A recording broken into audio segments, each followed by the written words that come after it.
Hey,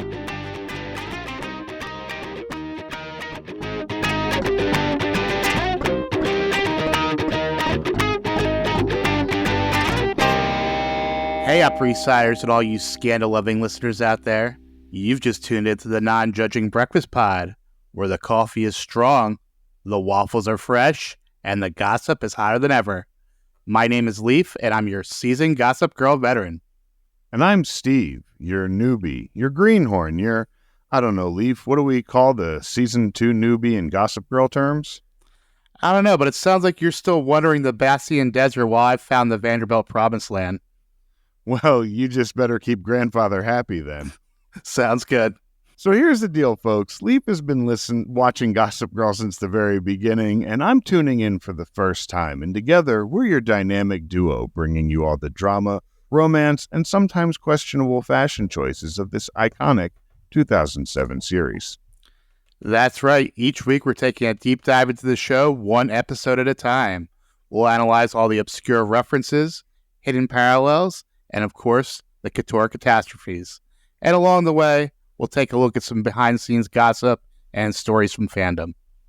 And since we're all about inclusivity here at the Non-Judging Breakfast Pod, there is always room for you at our non-judging breakfast table. So please grab a cup of coffee, a mimosa, or maybe some of Chuck's special medicine, and let's go ahead and get started. Sounds good, Steve. And we got to make some more room at the breakfast table this morning because we got a guest. We are here with Shari Weiss from Teen Drama Whore. Hi, yes, guys. thanks for having me. Absolutely. Thanks for joining us. Thank you so much for being here today. So this episode will be released on January 20th. Shari, do you watch Sex Lives of College Girls? I haven't, but I need to. I know I need to.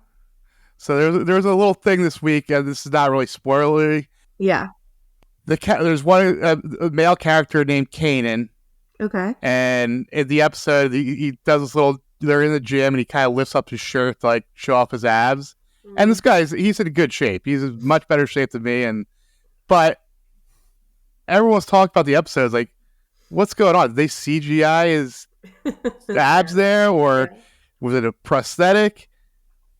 And, because also the episode, it was a Halloween party, and he was playing a boxer, so he had his shirt off completely, and it didn't have those, like, cartoonish abs. But, and then a day later, like the next day after the episode came out, turns out the U.S. is the only broadcast that had this on it. It was not added for the other, like, Canadian broadcasts or anywhere else in the world. That's weird. So strange. Yeah. So apparently, you gotta have cartoonish abs in the U.S. I guess we have high standards.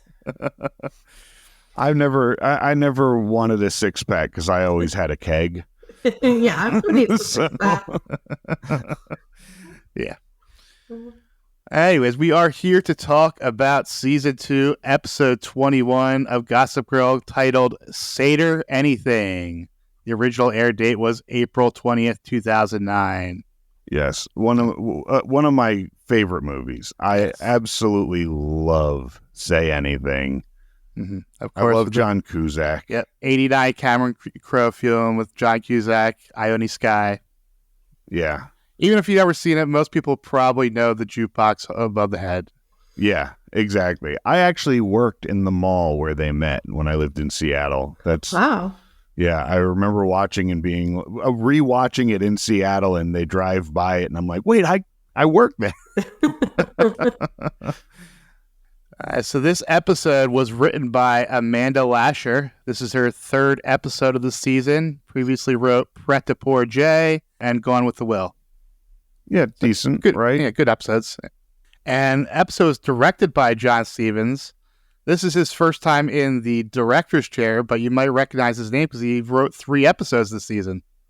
Yes, if you watch the OC, you'd also recognize his name because he was a big writer and producer over there as well. Yes. Oh, okay. So clearly a Josh Schwartz team member. For sure. That was brought along. Yeah. This is his first time in the director's chair, though. Yeah. Steve, why don't you go ahead and read that Vulture recap? Sure thing. Because of Passover, the theme of Gossip Girl was, fittingly, redemption.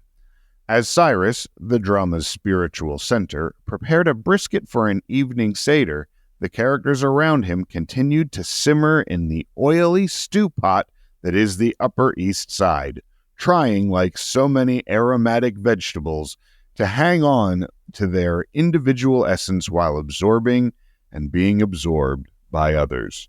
After much mishigas, Blair was forgiven by Nate and later Cyrus for acting like a social climbing psychopath. She is changing for the better, Chuck confirmed, who redeemed himself for his first season sin of trying to rape Jenny on the roof of the Kiss on the Lips party by offering her a heartfelt apology. Meanwhile, Serena was forgiven by her mother, Lily, for running away to Barcelona, causing a scene at Eleanor's Seder, and the general sin of being an exotic butterfly who merely wants to be free but sometimes makes mistakes. "Oh, sweetie," Lily tells her daughter during their heartfelt conversation, which takes place in front of a glass-doored refrigerator packed with colorful produce. "I could never think of you as a bad person. You got into brown."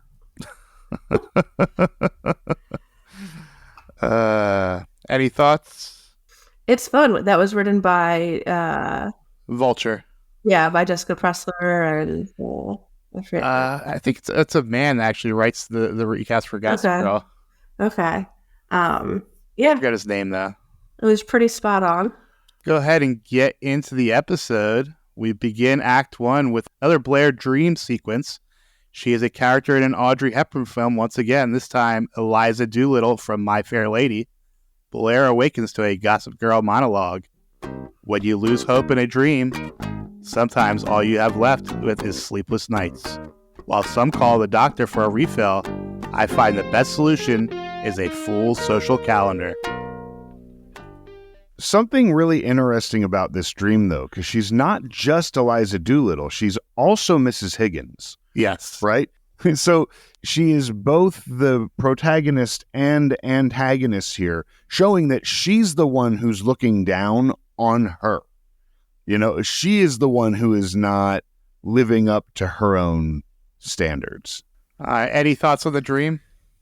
I just thought it was another example of the classic Blair dream sequences where they blend reality and fiction in a way that is also a really great cinematic homage.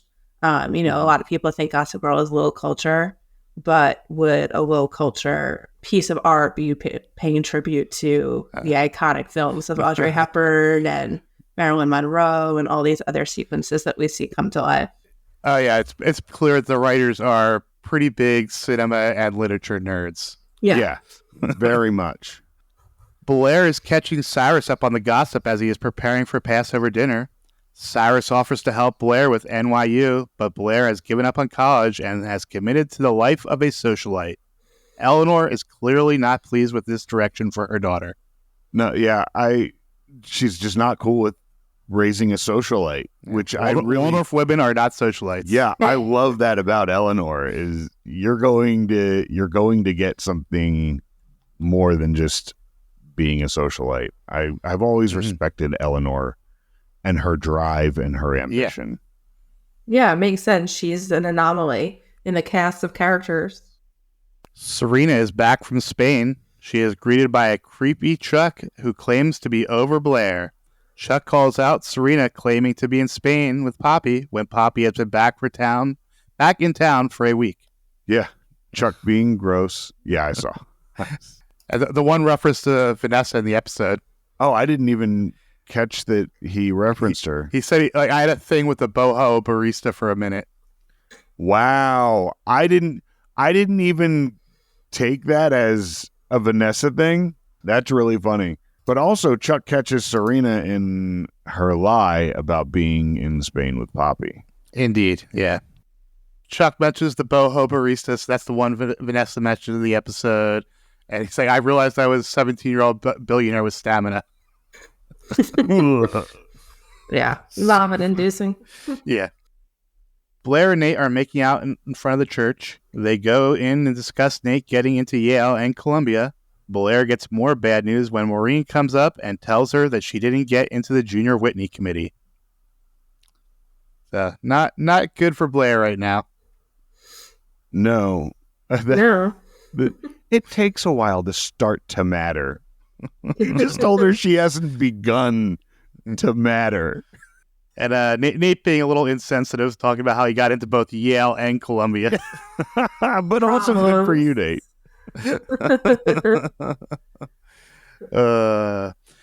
In Brooklyn, Dan notices some possible sparks between Jenny and her lab partner, Wes.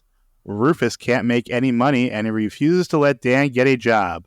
However, Rufus leaves to go shopping with Lily, and Jenny thinks she has a job for Dan.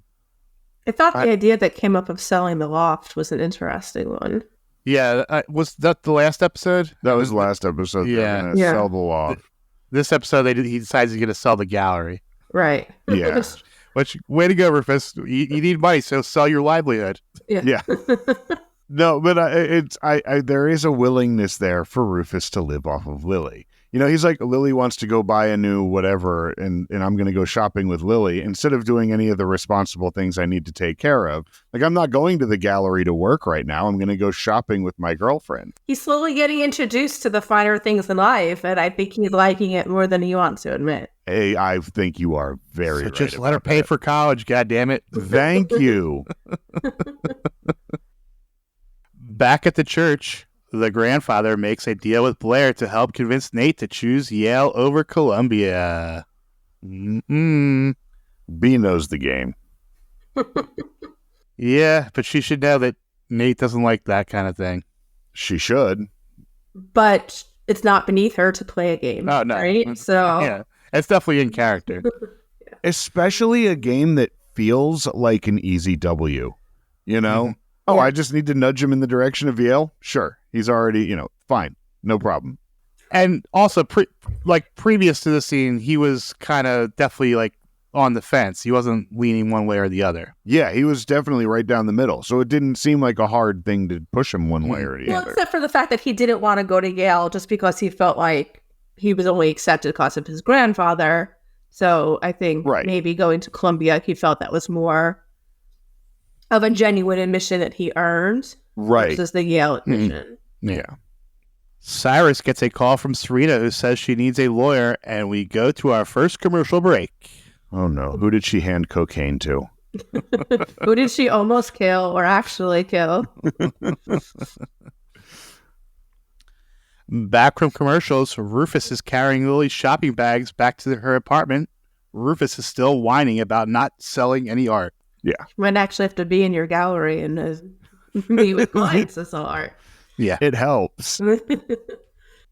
Serena comes into the living room and Lily asks Rufus to excuse them. Lily is not happy about Serena's trip to Spain. Lily grounds Serena. I'm still amazed that as rich as these people are and the lifestyle they live, that she, as a minor child, is able to just leave and flee to another country at will, come back at will, and what have you. And that's what almost makes it hilarious, the idea of Lily grounding her. Yeah. She was grounded. To obey that. Yeah. Well, at least some of them are 18 at this point. Mm-hmm. We know Blair is definitely 18 and Dan is definitely 18. He mentioned that when he was banging a teacher. Yes. I had to get that in there for legal reasons. Yeah. Just like the OC when they magically changed Luke's age. Yeah, with Julie. Exactly what I was thinking with.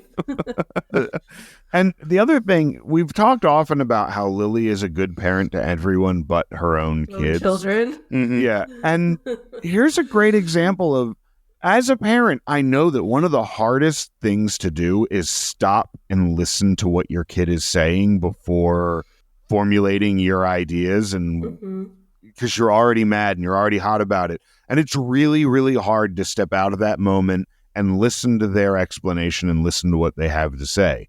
But it's an important part of parenting to do that. Serena calls Blair. Blair comments on how much better being with Nate is and compares herself to the suffering of the Jewish people. Serena susses out that Blair won't be at her home all day, so she can presumably go see Cyrus without Blair knowing. Robin took pause. Yeah.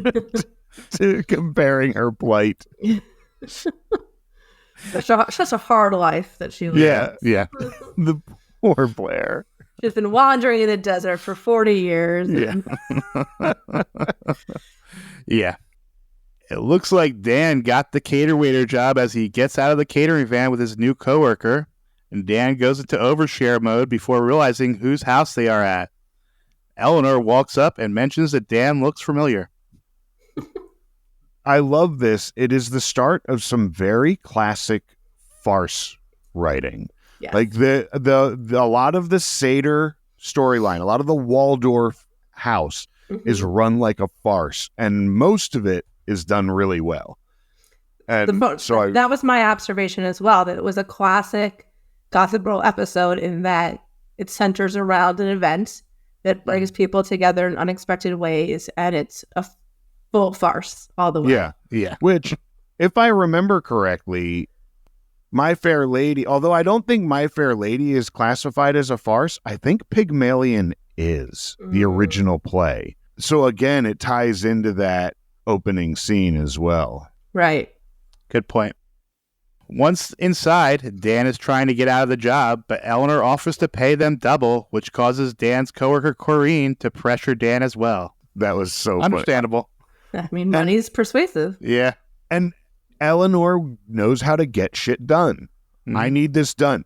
Dan, I'm going to give you more money. Just do it. It's also funny that Eleanor even thought she needed a wait staff for like the 5 guests that she was having. Yeah. I like how much Dan actually knows about their house. Like, she's like, oh, Dorota can help. Yeah. Like, wow, Dan, you know a lot about Blair's house. Yeah. We shift back to Nate and Blair. Nate, who earlier today was unsure about which college to choose, is now firmly in the Columbia camp. Blair fails to sway Nate back to Yale. It's interesting that she'd be willing to go along with Nate going to Yale, because that would make a long-distance relationship for them. And you would think that she wouldn't want that she would find it, for the sake of their relationship, she should want him to go to Columbia and just, be in the same city. But it shows how misguided her motives are, that she cares more about working with the junior community and getting what she wants. And she's okay being, hours away from her boyfriend. I also feel like tied into that, there's an element of, if he's at Yale, she can kind of vicariously fulfill her dream too. Okay, versus being jealous of him. Yeah. Right. And the possibility of getting in next year to Yale. Yeah. I thought you were going to say, when you said that if he's at Yale, in a way, the mice can play. That, like, without having Nate in town, she's actually liberated in some ways to... That's probably to scheme and do her... And run into Chuck. And, we get a little Gossip Girl blur between scenes here. OB, too bad you weren't invited to Nate and Tripp's lunch, because whatever happened, it looks like you're the one paying. We briefly touched on it last week, and now it's really coming through that Tripp is a shit starter. Yeah. It was not until rewatching this that I realized why he's called Tripp, and it's called he's triple, because he's William Vanderbilt III. Yeah. And I feel like I went through years not realizing this. I just thought really he was genuinely like, his God-given name was Tripp, and not that it was Triple, and that Triple in itself was a nickname. Mm-hmm. I don't know. This was my epiphany. It's actually a pretty common nickname for those rich people that name their sons after each other 3 times in a row. Yeah, I wouldn't know that. And we see Serena is telling Cyrus that she got married in Spain. Somehow, cater waiter Dan was hiding behind the much smaller Cyrus and overhears what Serena said. How someone can hide beside Cyrus? It's like, how do you not see him there? Yeah. Yeah. Who hides behind Sean Wallace? Or Wallace Shawn? Tiny child. Oh, yeah. Act 2. Serena explains how she got drunk and may or may not have married Poppy's boyfriend, Gabriel. Dan is understandably a little salty about this. Dan is hilarious in this, too. Yes. You're the wife of the landed gentry, and I'm a cater waiter at Seder. I just love any story that brings Dan and Serena back together. And especially this one, because as we'll get to later in the episode, they do have to pretend that they're actually romantically back together. And, you know, as a Serena fan, for the most part, I just like when they're back in each other's webs like this. And, you know, they weren't for a bit because of, you know, we had Aaron and we had Rachel Carr and what have you. So there were interludes. And Well, they got them back together for like 5 minutes in between those two relationships somehow. Yeah. And the other thing that I keep coming back to is that Dan really takes the "we're friends" seriously, and he really tries to be a friend to Serena a lot of the time. He's done it in the past few episodes. Which Lily points out at the end there. Yeah. At the rehearsal dinner, Blair asks Nate what's going on. Nate completely ignores the grandfather, who becomes suspicious. Bum, bum, bum. So Rufus and Lily arrive at Seder. Eleanor is happy to see them and hints at Dan working in the party. I'm so happy you invited yourself. Seemed like she was actually happy because she wanted the buffer, but also wanted to make sure that she pointed out to Lily, yeah, you invited yourself. The other thing, I loved did you know? Well, you'll find out. Yeah. Which is just part of the great farce setup. Yeah. It really is. Everything has to be in a hurry. There's no time to explain that your son is here waiting tables. You'll find out. Yeah. It was really well done. Dan and Serena enter the party. Serena says Blair invited her, and then she invited Dan. Rufus notices Dan is dressed like a cater waiter, but doesn't quite put two and two together. You know, I actually don't think his outfit was that I'm a server here, like that much of a giveaway. I feel like somebody could actually get away with wearing that. Especially since Dan is known for wearing vests. And it's black and it's white and it's just, I don't know. It's a classic look. Yeah. Yeah. And again, just the farcical, Eleanor walks in, oh, but Blair's not going to be here. Yeah, all of these excuses that are coming off at the top of their heads. It was, I loved that. This was my favorite of those farcical scenes. Yeah. Jenny and Wes are at the Vanderwoodson apartment getting ready to play Monopoly. When Chuck bursts in with his conquest for the night, Wes and Jenny get a little awkward at Chuck's lurid display. I like seeing Jenny with a nice boy. Yeah. Playing Monopoly. She deserves some innocence. Yeah. Yeah. She does. Back at the Waldorfs, Lily is talking up Rufus to the art collector. You know, even Lily has ulterior motives. So, Yeah. you know. You should move your gallery to the city. It's funny to me because anyone who doesn't live in New York City, the city is all of New York City. Right. Brooklyn is the city. Right. Well, also the fact that he said Williamsburg is dead. I mean, Yeah. that didn't last. Not in 2024. Yeah. Yeah. It was Well, and just it's getting funny. started. Yeah, I was going to say that this was around the time that Williamsburg really started picking up, too. Right. Like, I'm not saying this to reference a Gossip Girl, Max's version of it, but like if there was a Gossip Girl today, they wouldn't be beating on Brooklyn like in the way that the original series did. Yeah. There would need to be a different way to show that the Humphreys were of lower stature from the wrong part of town. Yeah, I've not watched the reboot, but I believe the richest character is from Brooklyn. Maybe. I don't ever. I mean, I did watch all of it, but I've tried to block it from my memory. Yeah. So. I watched like the first 15 minutes. I was like, no, it's not for me. Yeah. Serena tries to apologize to Dan about marrying Gabriel, but Eleanor repeatedly yells for Dan to get the matzah. Can't have a Seder without matzah. I mean, it's an essential ingredient. Yeah. And I love the whole time that I believe this is also where Rufus kind of looks at Dan like, why would you do that? And he goes, I'm just going to go with it. Now she keeps talking to him like a waiter and Dan keeps acting like Rufus keeps acting like he's a guest. It's almost like loved it. they're building a house of cards, or like the opposite of Jenga. Like as each thing has happened, another card or another block is added, and it's like at what point is this whole thing going to topple over? Yeah. We eventually see that it all comes falling down. Yeah. At the rehearsal, Blair is asking Tripp what's going on with Nate.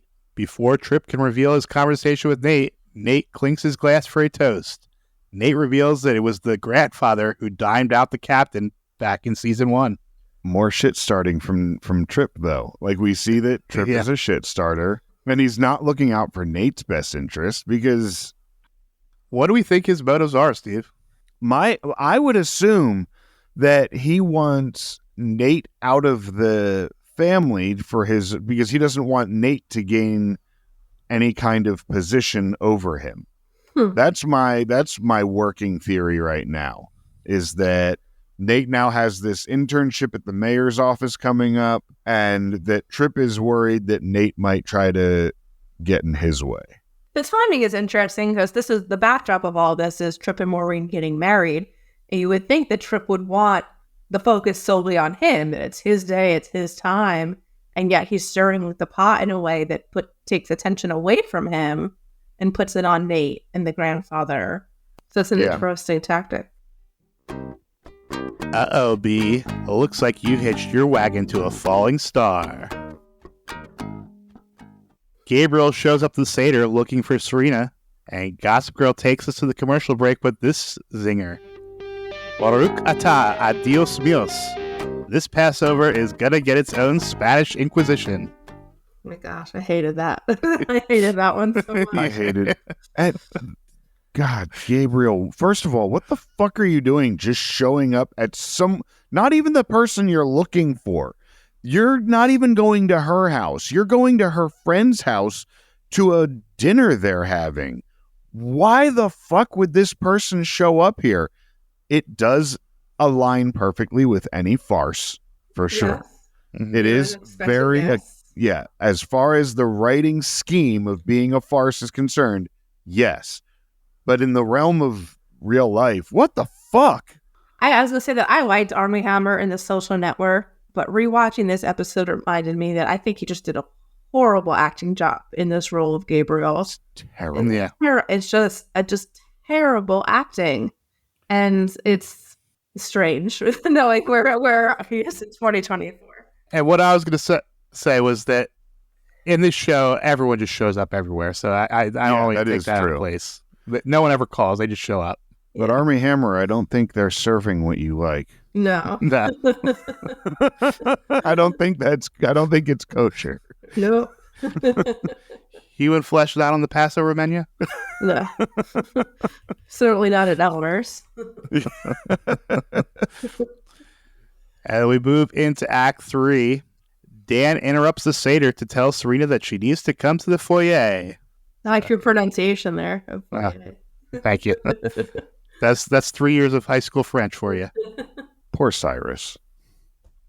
I really feel so bad. He really soldiered on through everything. He did. Gabriel is trying to talk to Serena, but Serena interrupts to tell him that she is back together with Dan, who just goes along for the ride. Eleanor comes to the foyer and, much to Serena's dismay, invites Gabriel to dinner. More the merrier. There's, the extra chair for Elijah. Plenty of seats to go around. Speaking of which, do you want to explain that to our non-Jewish audience? Oh, I don't know that I sufficiently can. We leave a chair open symbolically for Elijah to invite him to our Seder table. If you'd like to know why, I suggest Googling. I'm not going to sufficiently remember off the top of my head. So the basic gist is that he's there to confirm that the men are circumcised. I'm kind of glad he never shows up. He also takes part in brisses, so he's all... Would contribute further to the farce, though. Yeah. If that component did take place. And Gabriel is super creepy too. Like the acting just and his mannerisms and his dialogue is just so like forceful. I find it wooden in a way that just, there's nothing that endears you to him. Yeah. And why would you... I understand, again, for the farce, it's funny that he stays. But why would you as a person walk into this place and be like, okay, sure, I want to meet all of your family, person that I spent a couple of days with who doesn't want me here? I think they lack self-awareness in a way and like have a tunnel vision of like, this is my end goal, and so I'm going to stay here to achieve it, versus picking up on normal social cues that would tell him, oh, this is not the right time and place for this. I should contact her at another time. Yeah. Jumping to the end of the episode, is it possible that the bad acting was intentional? Like, was the show, the character is not a good actor? there's that possibility too. But I feel like in every episode where we have Gabriel, like, Army's acting is just this wooden terribleness. Yeah. He was terrible when we first met him at the end of last episode, for Right. sure. At the rehearsal, the grandfather approaches Blair and gives her a 5-minute deadline to fix things with Nate. 5 minutes. A whole 5 minutes. You just grabbed a teenage girl by He's the the arm. grandfather. It's just unbelievable. Even if someone happened to witness that moment, who in that room was going to stand up to the grandfather and be like, hey, Absolutely. you just manhandled her? Yeah. Maybe Nate in this moment, Had he seen it? Yeah. had he seen it. Things at the Seder start to heat up as Serena pulls Dan in to sit next to her. Rufus and Lily are both appalled when they see Serena and Dan holding hands. Cyrus attempts to soldier on. I like that Lily notices it and has to point it out to Rufus. Mhm. How fucking rude. You're at someone else's party. And this is where it started actually, like, I've started to get annoyed by it. But I did like the hand holding, she's my boyfriend. I thought that was funny. And not only are you at someone else's party, but like in that very moment, someone is trying to conduct a religious ceremony. Yes. You basically interrupt the proceedings to confront your kids on whether or not they're back together. Yeah. Yeah. Chuck is getting hot and heavy with his date when he realizes he had already been with this woman previously. He gets up to get a drink. I was surprised that was a turnoff for him. Yeah. Like, that killed his mood, and I don't know why. At this point, he wants a new girl every night, and he doesn't want the emotional connection because he's a 17-year-old billionaire with stamina. Honestly, I bet that was a big part of it. I've already been here, and that is now becoming a relationship, even though it's been a year. But he doesn't even remember her. Yeah. Oh, but I'm saying that after being with Vanessa for a brief period of time, but definitely I'm assuming more than once. Yeah. You know, and I think that then going from that to being with someone he's already been with, it's like, oh, no, I'm not doing that. Mm-hmm. Yes, to a normal person, it seems weird, but to Chuck's twisted mind, it makes sense. That's kind of where I landed. Yeah. Out in the living room, Chuck is once again making Jenny and Wes feel awkward. Jenny tells Wes to meet her at the elevator so they can take a walk. Jenny hangs back and absolutely eviscerates Chuck with her words. Oh, I love that. I love it. It was so good. And I'm so glad that they finally addressed the kiss on the lips party. Yeah. That they finally addressed the assault in season 1. That we have just been doing this glow up for a season and a half of poor little Chuck poor little Chuck sad boy with his dad dying and all that. But we finally have gotten that addressed from episode 1. It was very satisfying. Yes. Yeah, we'll talk about it more when we get into the fandom section at the end. But yeah, people were actually surprised because like people were considering the pilot episode to be like not even canon at this point. Right. It was also mentioned that Chuck had a mom and like a couple other things that, you know. It was not that Chuck had a mom, but that Chuck had his mom's pills. Yeah. So it doesn't say she's alive. It says that he still has her pills, which that's a little shocking. That they're not gone. Have they not expired? Yeah. And it made the kiss on the lips party canon, which I really appreciated that they did that and addressed it finally. Mm-hmm. Completely agree. At the rehearsal, Blair tells Nate that he did the right thing and that they should leave. Blair goes to get her coat, and the grandfather steps in to manipulate the situation to his advantage and Blair's downfall. We used to talk about Leighton Meester's acting all the time because it's always spectacular. And I feel like we haven't really talked about it as much recently because we've just gotten so used to it. And this scene, her facial expressions, her reactions to Nate and everything around her happening, it was so moving. Mm-hmm. And Gossip Girl comes in with, "Watch out, B. Seems like just when you got it right, William Vanderbilt is going to do you wrong." And we go back to the Seder, and once again, Cyrus keeps getting interrupted by Dan, Serena, Willie, Rufus, and Gabriel. The truth about Dan's job gets out as well as the fact that he and Serena are not back together. And this is where I was really like, what the fuck? How are you this rude and irreverent? It's basically like you're having this conversation at church, right? Mm-hmm. Like this is a religious ceremony that you invited yourself to, and now you're ruining it because your kid's holding hands with someone. Shut the fuck up. There's time to talk after the ceremony. Or just politely excuse yourself. Hey, Dan, Serena, can we talk to you in the other room? Yeah. It can't wait. Of course, it should wait. But there was a way to have that conversation that was not in the way that they did it. But this is that house of cards. Yeah. Crumbling. And it just makes for good TV. And it does. And I did love Dan being, and it's funny. I don't know if I would have recognized how disrespectful that was if I didn't marry a Jewish woman and go to a Seder every year for the past 12 years and really understand what it is. So I could see how, to people that don't really know what it is, how it doesn't seem as rude or as irreverent. It was the irreverence that really got me. And I'm not a reverent person, but having that respect for somebody running a religious ceremony, that was what got me. I'm so glad you said this, Steve, because this is actually my issue with how Judaism is treated on Gossip Girl, and why the line about, Baruch atah, adios mio, bothers me so much, is that instead of being treated with reverence, Judaism on the show is often used as a punchline, and it's a way to,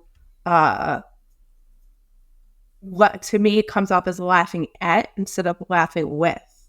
And to your point, if you knew about how important a Seder was, you wouldn't make it a farce like this.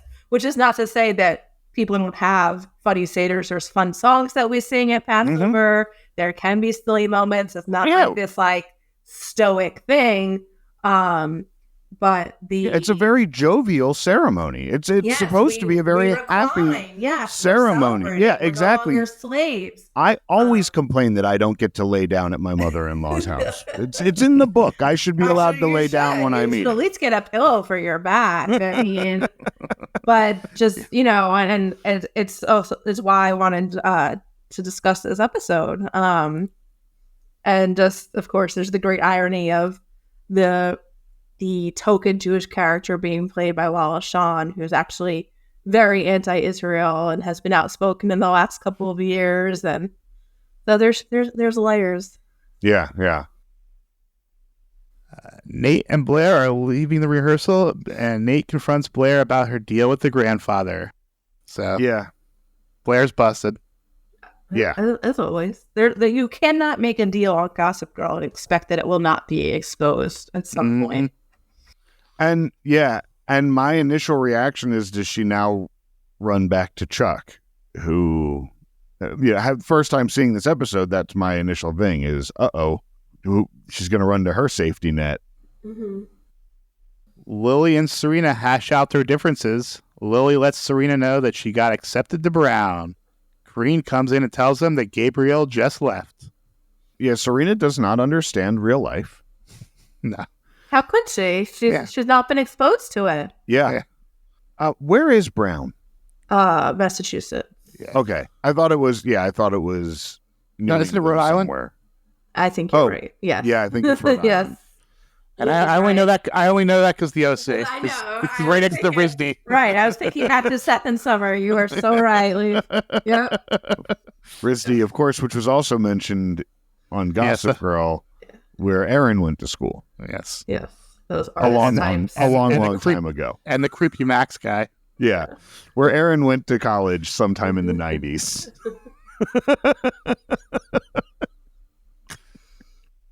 Serena chases down Gabriel, who informs them that it wasn't a real wedding and they aren't actually married. Just as they are about to kiss, Blair pulls up in tears and needs her best friend. Okay, my two things here. How dumb is Serena that she actually thought that they were A, really married in a foreign country, and B, what is she seeing in Gabriel that is like, I want to pursue this guy? He's totally hot. Well, fair. I was also saying, I also was thinking about how dumb Serena is here. Yeah. And Serena's never been a brain project. She's never been a genius, but she's just so dumb here. Well, her and Nate are the same thing. They go for the shiny object that's in front of them. Yes. Yeah. Okay. Very much. They're golden retrievers. Right. Yeah. Cruel fate. Just as Serena Vanderwoodson is falling in love, Blair Waldorf is falling apart. We move into the epilogue. I loved that once again, Serena, about to kiss this dude she's totally into, drops everything for Blair. Mm-hmm. Best friends, man. Best friends. She'll always drop everything for Blair. Blair can curse her out and then call her 20 minutes later, and she drops everything for Blair. And I've always loved that about their friendship. Yeah. Chuck is moping in his room when Nate shows up to share the pity party. Chuck actually says something poignant and insightful about Blair not needing to change. I was glad to see them together again. I was glad to see Nate and Chuck being best friends. And it's still awkward. They're in love with the same girl. There's no way for it to not be the elephant in the room. Yeah. It's stupid to want her to be anything other than who she is. It was also... I did like that line from Chuck. Yeah. That is true for any relationship ever. Mm-hmm. That if you want them to be someone else, then you don't want the person you're with. You could say, Nate, you know what you're signing up for when you date Blair Waldorf. Yeah. Mm-hmm. Yeah. Lily finds Dan doing dishes and thanks him for being a good friend to Serena. Rufus enters and announces he sold a painting to the art collector and plans on selling the gallery. I guess they just looked at a picture on his phone and sure, I'll buy that painting. Yeah. And rich people. I guess I'll find something else to do. My suggestion, release a new album.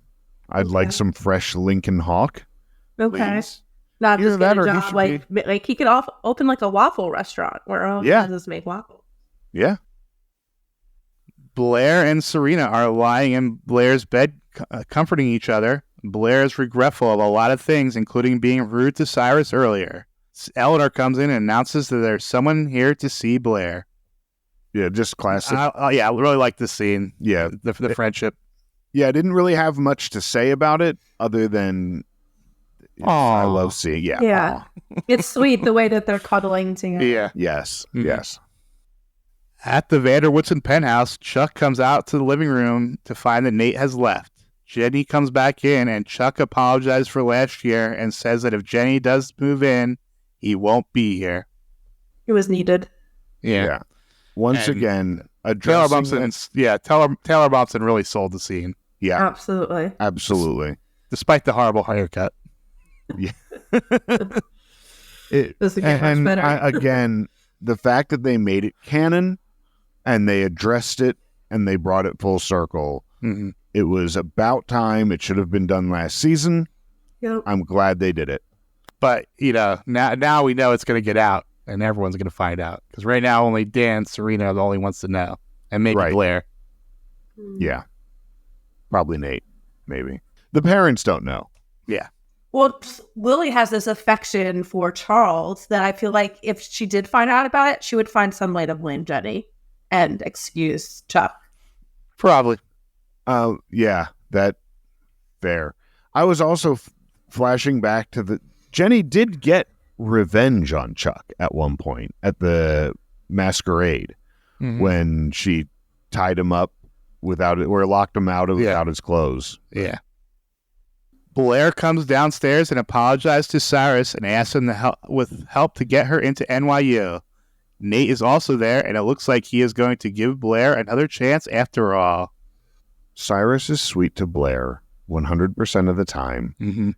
Even when Cyrus does a scheme against Blair, it's to make her happy. I do love that he loves Blair the way that he does. If you're going to have a stepdad, you want Cyrus to be your stepdad. Yeah, absolutely. And I also, once again, you get a shot of Eleanor smiling in the background, which is nice. Serena leaves a flirty message for Gabriel and somehow manages to avoid licking the phone. However, we see the message come through on Gabriel's phone, and he is with Poppy. These two are clearly up to something. Gotta lick something. Oh, God. Lucky that phone wasn't a strawberry. I hate guest stars on this show. There has there been a good teen, aside from Cyrus and a couple of the other adults that will guest star, all of the young ones suck. Michelle Trachtenberg was terrible. Armie Hammer is terrible. Aaron is terrible. Rachel Carr. Every one of these storylines, Rachel Carr wasn't a terrible actor, but it was just some really fucked up storytelling. So we end the episode with a Gossip Girl sign off. On Passover, we ask, why is it this night is different from any other night? But who are we kidding? Tonight's no different from the rest. These things always happen around here. Shalom, Gossip Girl. It's true. I mean, it's accurate. And then the shalom is just another, to my point earlier. Yeah. The way things are punchlines, but yeah. So, Steve, any predictions? I'm predicting Jenny and Chuck. I got a weird, the way that, and I don't like it. It's the way that she looked at Chuck after he apologized and went away, and she gave him the sad puppy look that everyone has been giving Chuck since Bart died, but Jenny. Everyone has been giving Chuck the oh, you poor thing, but Jenny. And then she gave it to him when he walked away. And that kind of made something spin in the back of my head, which also leaves the only two people uncommitted to another. If Jenny and Chuck were to have something happen, the only two open that are left that I keep dreading, that I keep saying is going to happen, is Dan and Vanessa. So I'm watching out for that, because I'm waiting for that steamroller to roll over us like the Austin Powers. That's to me what it is, like the Austin Powers steamroller. I'm waiting for it to happen, knowing it's going to. So now that you saw this final scene, does this retroactively make Poppy's actions from last week make a little more sense? That she's trying to get something, she's scheming against Serena. Yeah. So, yeah. She wasn't just being an edge. She was directly manipulating her. Yes. It seems like. Yes. Yeah. To what end? I already hate it. Any thoughts of what they're trying to pull? Yeah, what do you think the end goal is? I'm assuming some kind of illegal, maybe drug smuggling thing. Something like getting her to go back and forth to Spain and unwittingly do something, sneaking something in her luggage. Well, that is it for our episode, so let's go ahead and get into some segments. We jump into the Wayback Machine to visit the Television Without Pity forums from 2009. Hello there, Peabody here. And this is the Wayback Machine for traveling through time. And this is my boy, Sherman. Speak, Sherman. Hello. Good boy. This week, a vast majority of the fans seem to be back on the Chuck bandwagon after being off for a few weeks. No. One apology does not make me back on the Chuck bandwagon. No. One thing I forgot to ask you at the beginning of the episode, who are your favorite and least favorite characters? Vanessa is probably least favorite. Popular choice. Started with Vanessa. I was like, wait. Favorite. I don't know that I have a favorite individual as much as there's couples that I root for, such as Dan and Serena and another Serena pairing that happens. Fair enough. My one big theory, Yes. Shari, is that they're all gonna fuck. So At the same time? Well, who knows? Maybe. But so whenever there is these different pairings, it's like I just in my gut I feel like they're all going to bang each other. That's an at essential one point. ingredient of a teen drama television show. it is. The partners do-si-do with each other, and it becomes this really incestuous web where everyone is, tangled with everyone. And I thought it was interesting before when you said, like, the one pairing we haven't seen is Dan and Vanessa, because there's another pairing that we haven't seen that you didn't mention. The ones that I've thought of before, there's Nate and Serena, which we thought was going to happen at one From point. the pilot, yeah. Well, the pilot, but then also the end of season 1 into season 2, Nate and Serena ran off together at the end. The other one that a couple weeks ago I brought up that they had chemistry was Blair and Dan. That when Blair and Dan were in the play together, there was something there that I picked up on, and then I mentioned it to Leif, and Leif was seeing it too. They match wits well. Yeah. Yeah. So most people liked the episode overall. They thought it was a good episode. So I agree. Yeah, I agree. People are actually intrigued about the Serena storyline for once. I get, with the we don't know what's last happening. Yeah, with the last scene, I get it. Up until then, the Serena storyline was the weak storyline. Yeah. Serena can't carry a storyline on her own through an episode. She needs Dan or Blair to carry a storyline. Multiple people thought/hoped it would be Chuck waiting for Blair at the end of the episode and not Nate. I didn't think it would be him. Yeah. No. I mean, we saw Nate leave, so it's like, why would you think it was Chuck? Yeah. The S&B scene was great, which we talked about. Yeah. Yep. Surprising amount of Dan hate for how little a role he played in the episode. I don't think he played a little role in the episode. I mean, he played a big role as far as the comedy, but he didn't really have his own storyline at all. But he was also integral into the way Serena's storyline unfolded. And Eleanor's storyline. I felt like he was a supporting character in this. I think that he was one of those supporting characters that had a lot on his shoulders, though. Right. He was in scene after scene after scene, and he had his own agency in terms of how he got there. Like, he got there because of his own storyline of needing a job to make money. Fair enough.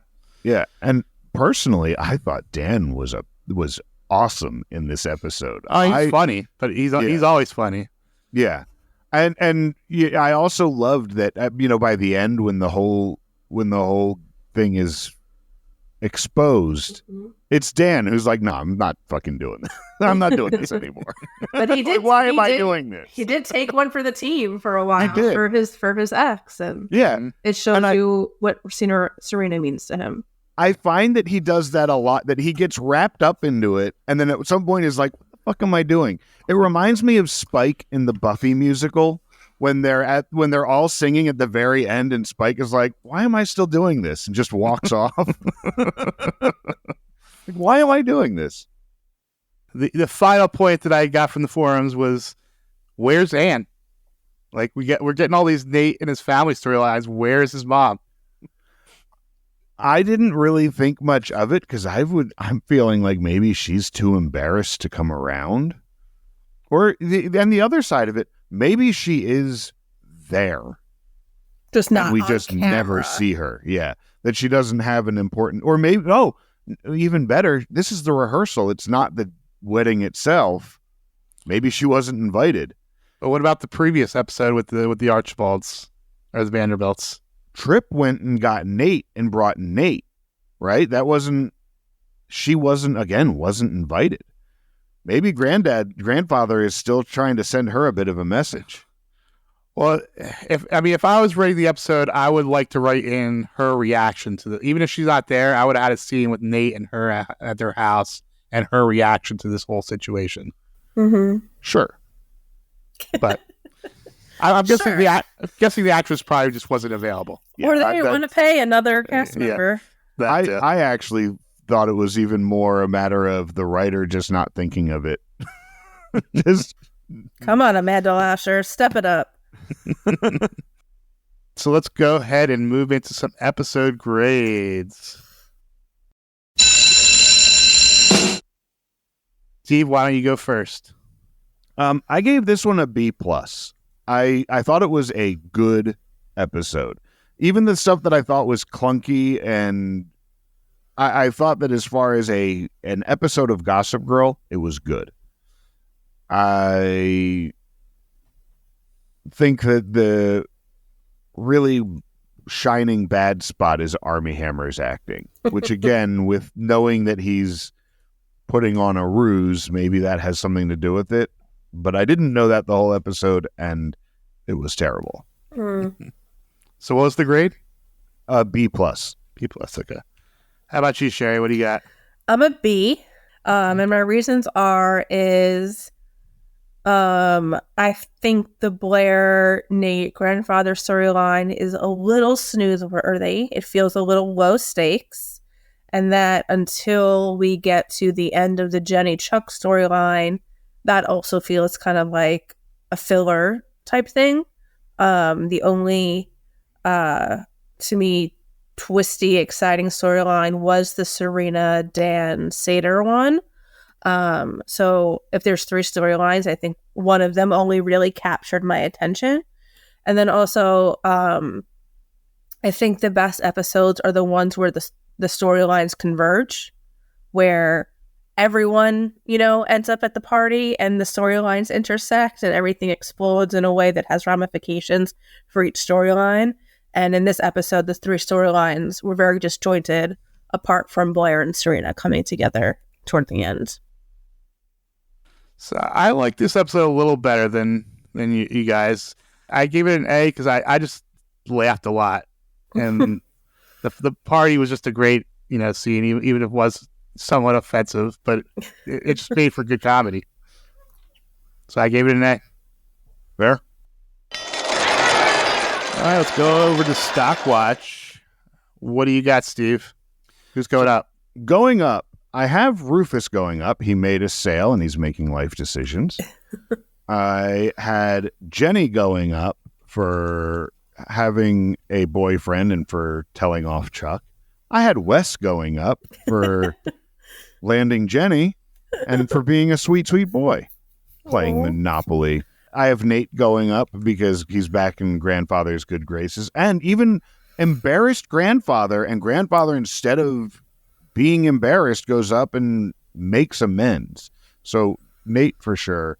And let's also throw grandfather in. Even though he's a complete piece of shit, he's getting what he wants. I mean, is he? I mean, Nate's not going to Yale.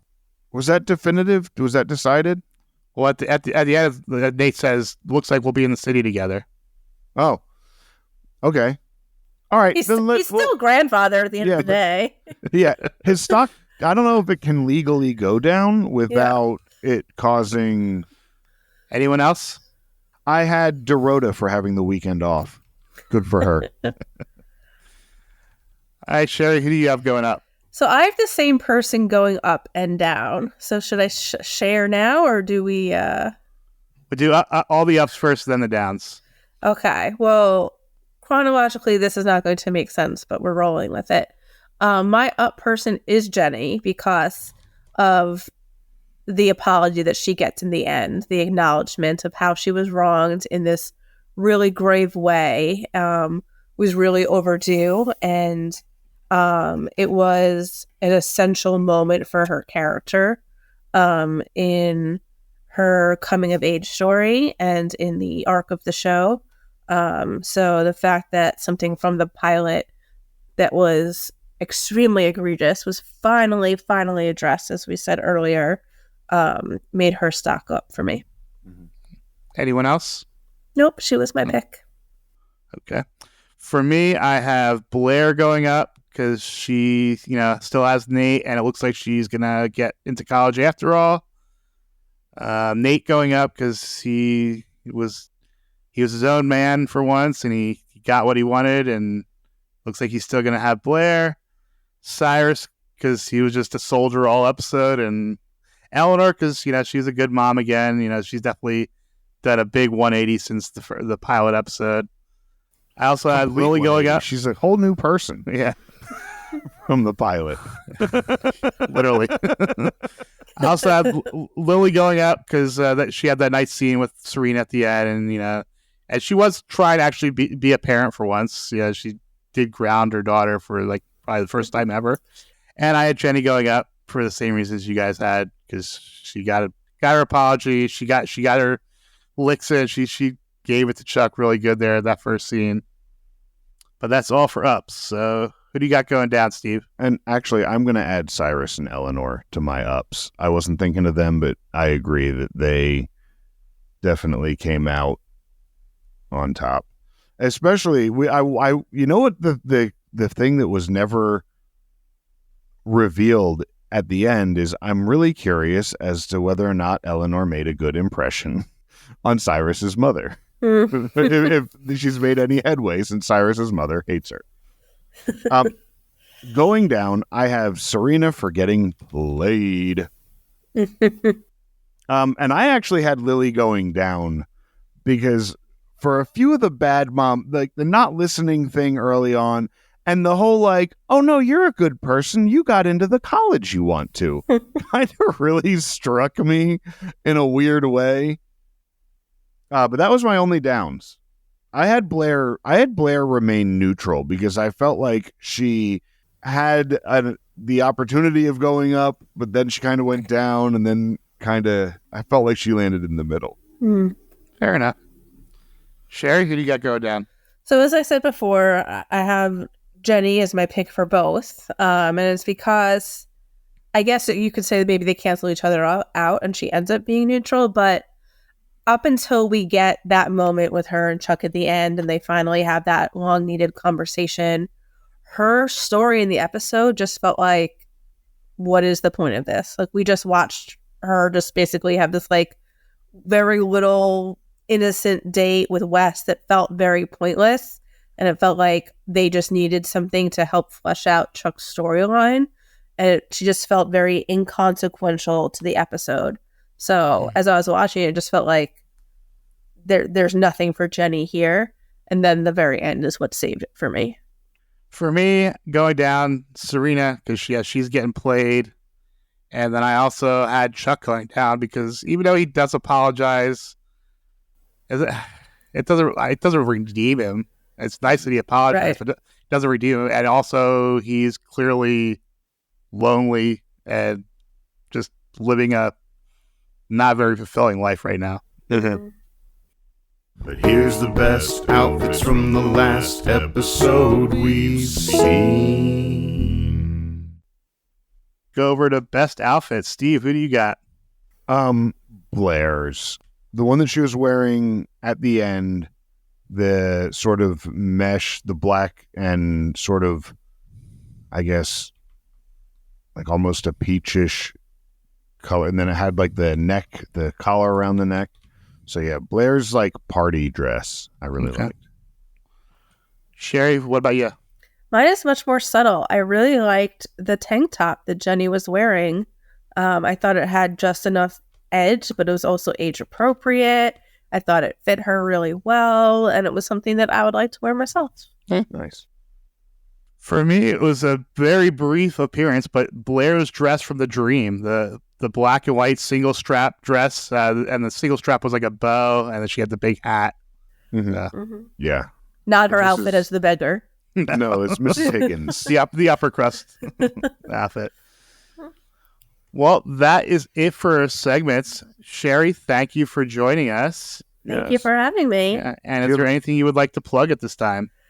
Well, you guys can find me at teendramahorror.substack.com, or my original website was teendramahorror.com, but the one that I update is the Substack, and there's a weekly newsletter that comes out on Tuesdays called Teen Drama Links. At the top is usually a random thought or some kind of mini essay, and then the links portion is I provide a roundup of everything that's gone on in the teen drama world over the last week as it relates to these shows and their cast members.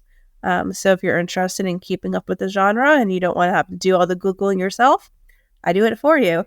So you can get that in your inbox every Tuesday. And I would actually definitely suggest reading this week's episode because you did talk about Jewish culture and teen dramas. Yes, I did. Yeah. Yes. And Steve, you got anything to plug this week?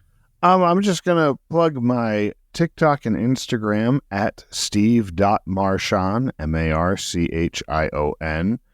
And then you can also find me at The Weed Wizard on Blue Sky.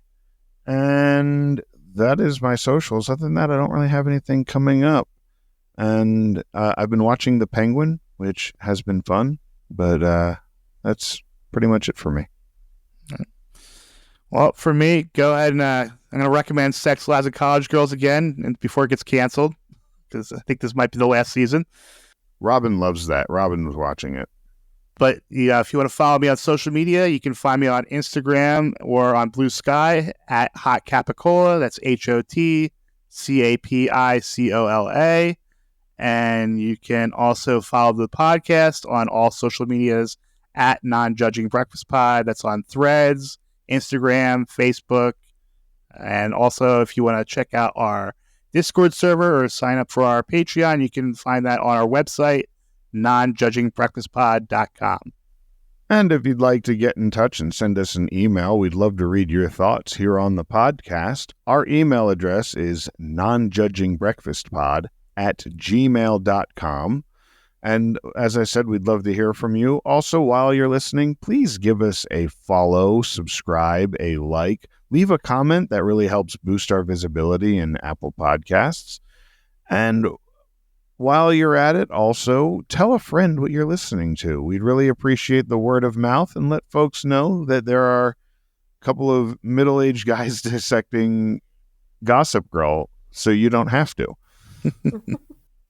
So next week, we'll be back to talk about Season 2, Episode 22, Southern Gentlemen Prefer Blondes.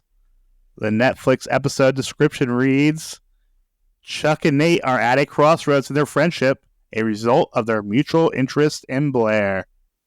Yep, saw this happening, saw this kind of unfolding, and I'm curious to see how it goes. Well, until next time, you know you love us. XOXO. Every time you walk away, run away, you take a piece of me with you there. Every time you walk away, run away, you take a piece of me with you there. Every time you walk away, run away, you take a piece of me with you there. Oh, it seems I'm walking right to your door. My heart's still resting, looking for something more. Are you ever gonna see everything you mean to me? I'm trying really hard to believe. Every time you walk away or run away, you take a piece of me with you there. Every time you walk away or run away, you take a piece of me with you there. Every time you walk away or run away, you take a piece of me with you there. Never feels right when I'm out here on my own. I left last night and it feels like way too long. Are you ever gonna see everything you mean to me? I'm trying really hard to believe. Every time you walk away or run away, you take a piece of me with you there. Every time you walk away or run away, you take a piece of me with you there. Every time you walk away or run away, you take a piece of me with you there. Come back to me. Smile and you'll make my life complete. Every time you walk away or run away, you take a piece of me with you there. Every time you walk away or run away, you take a piece of me with you there. Every time you walk away or run away, you take a piece of me with you there. Every time you walk away or run away, you take a piece of me with you there. Every time you walk away or run away, you take a piece of me with you there. Every time you walk away or run away, you take a piece of me with you there. Every time you walk away or run away, you take a piece of me with you there. Every time you walk away or run away, you take a piece of me with you there.